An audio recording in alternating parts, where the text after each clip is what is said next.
I'm Carolyn Voter. I'm the project assistant for Water at UW-Madison.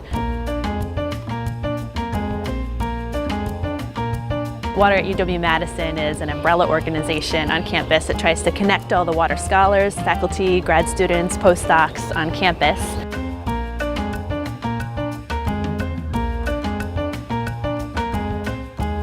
So I'm kind of in charge of the support for that, helping out with communication, events, any kind of initiatives we want to plan to bring that group of people together.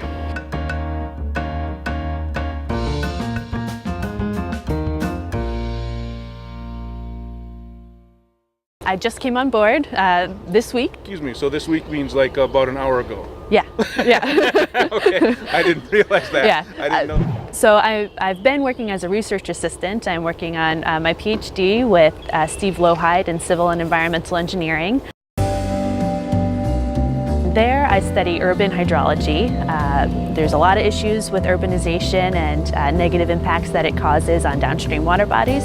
So I study how residential areas in particular, you can adopt low impact practices at a house and a yard, and I look at how those low impact practices interact with one another at the scale of that house and yard, and also at larger scales between different houses that adopt those practices.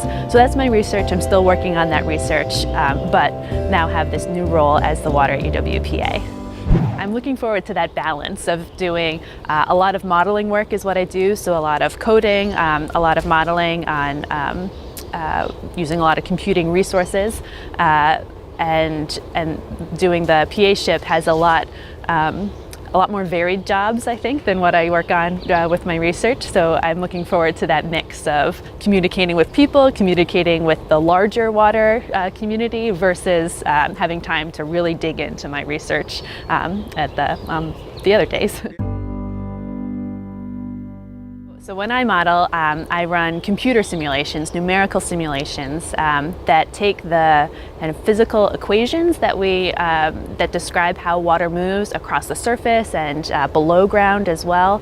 And these computer simulations kind of crunch the numbers and solve those equations, so we have a picture of how water flows throughout a year or however long we're simulating. So I use the model that I use is called ParFlow, and it allows me to look at both that surface water flow as well as what's happening below ground, and it also takes into account the dynamics of vegetation, so how trees and grass are growing throughout the season and what kinds of demands they place on water in a neighborhood.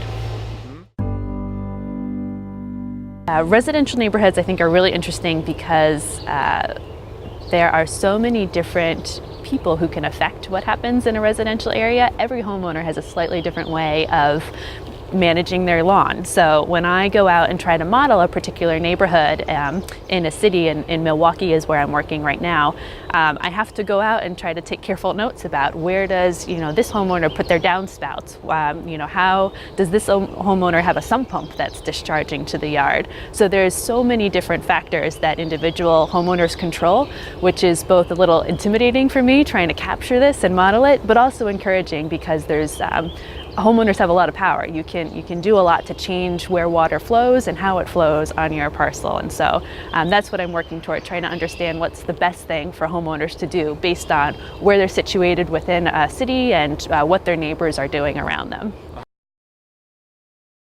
One thing that I started doing a couple years ago, I joined the Madison Flute Choir. So I had played a while ago, but it had been a couple years. But this local group was a great opportunity to start playing with other flutists again. We performed pretty regularly around Madison. Went to the National Flute Association convention last year, which was a first for me. So that's been a great kind of creative outlet outside of research and the science and engineering that I do.